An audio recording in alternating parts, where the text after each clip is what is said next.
ल यहाँ चाहिँ हाम्रो गाउँको एकजना दाइको छोरी हिजो माछा मार्ने क्रममा चाहिँ यहाँ खोलाले बगाएछ।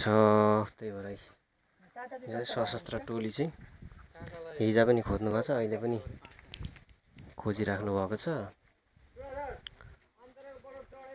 त्यही भएर चाहिँ यहाँ सशस्त्र हाम्रो पकलीको टोलीले चाहिँ यहाँ अहिले उभिराख्नु भएको छ पानीमा।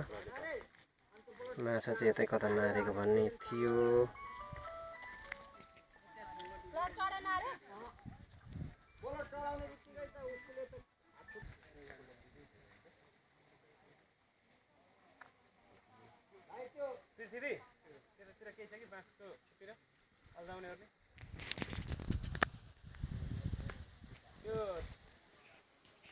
ए म त भयो हजुर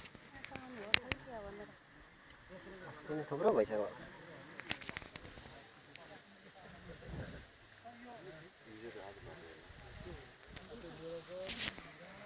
यहाँ चाहिँ खोज्ने कार्य जारी भइरहेछ। पानी त हिजो चाहिँ ठुलो थिएछ, आज चाहिँ पुरै घटेको रहेछ पानी। अब यहाँ चाहिँ खोजिराख्नु भएको छ पुरै।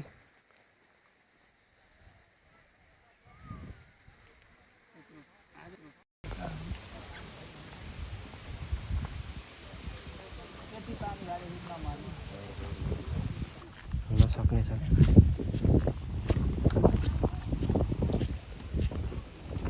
हाम्रो सशस्त्र टोलीले चाहिँ उद्धारको लागि यहाँ लागि चाहिँ गरिराख्नु भएको छ।